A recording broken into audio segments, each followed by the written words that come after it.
Happy Sunday. Braska says hello from the studio. I have been painting up a storm, working on a big triptych commission, and I wanted to take a little break, hands covered in paint, and come on and have a little art talk. Before I do, please check out CariniArts.com for my shop, my blog, my podcast. I do a lot of stuff on Facebook and Instagram in particular, so join me there. But today I want to talk about how long a painting or piece of art should take.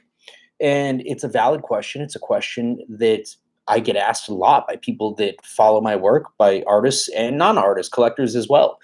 And it's also something that you kind of have in the back of your mind as an artist when you're doing things like commissions for people, because you always ask yourself, well, am I putting enough time into this? Are they going to feel like I'm not putting enough time into this? But I've been doing this long enough that I know that it's not necessarily the time, but the energy that goes into it.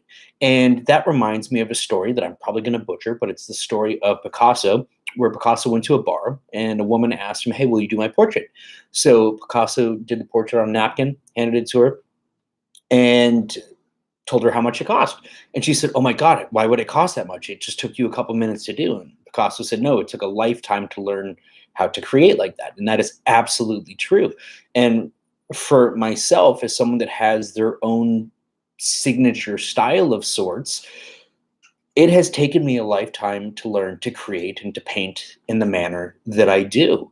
So when somebody says of my minimalistic works, "Oh, well, why does it cost so much? It only takes so much time," or, "Oh, it's abstract work." Well, abstract work is not necessarily of lesser value than representational or photorealistic work. In fact, if anything, abstract art requires you to draw from the mind, the depths of the mind, to see the boundaries that you can push. So in a way, it's forcing you to dig even deeper because you don't have a point of reference. So you never really know. But I know that when it comes to time, that is one of the things that comes to mind is you ask yourself, well, how much time should that take? And when you work in a particular style, as I generally do, you kind of know how long it takes roughly to do certain things. But I will have pieces that I will put a lot more time into. They're not necessarily bigger. In fact, the piece that I've been working on in the studio, it's a very large piece. It's a 4 foot by 6 foot piece.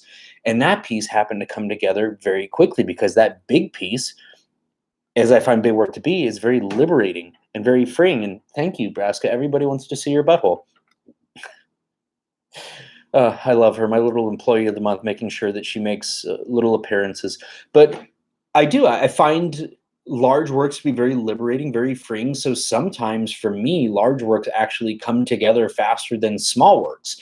But you wouldn't necessarily charge less for a large piece than a small piece, would you? So it's an interesting thing. And I'm curious for those out there, other artists, how long would you say it takes for you to do your work? And the answer I like to always give people when they ask me is just the right amount of time to tell the story.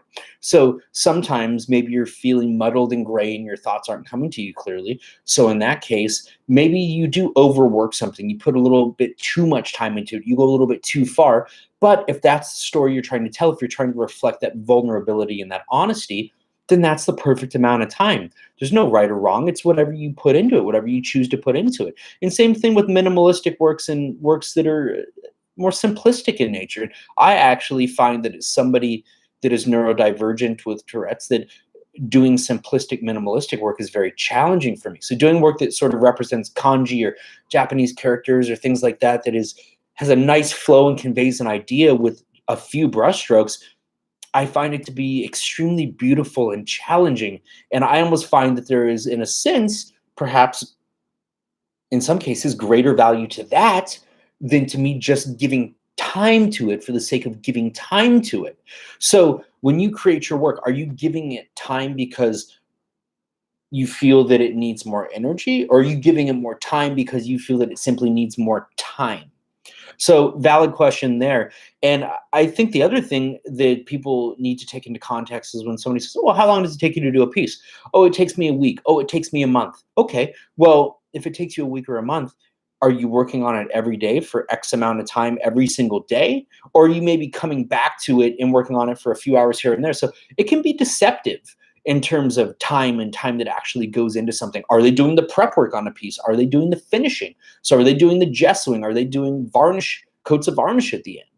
And are they working with oils, which take longer to dry? Or are they working with acrylics or something of that nature, which is a quick dry process? So a lot of things factor into the equation, but I know that this is one of the questions that artists get a lot, and I certainly get it myself. It's one of the most popular questions at shows, at events, both from other artists and from collectors and viewers of my work. So I thought it'd be fun to come on and share my thoughts on that. But however long it takes for you to do your work is the right amount of time. You may find that as you hone in on your skills and you develop your fundamentals, maybe it starts to come to you faster, and that's okay. There's nothing wrong with that. It took you as long as it did to get where you are, and you are right where you should be. So check out CariniArts.com. Join me for more of my art talks here on YouTube. Send me your comments. Let me know what you want to talk about, and I'll be happy to engage with you on a future talk. I do them all live, unscripted, so I'm here as a free resource for you, for other artists out there, for people with dreams that want to go on to do things with their art career, or maybe you just need a little guidance, a little support, or want to dive deeper into my work. So join me on Facebook, Instagram, and my other social media platforms, CariniArts.com. Scroll to the bottom, and you can find everywhere that you can join me on my adventures. Have a great day.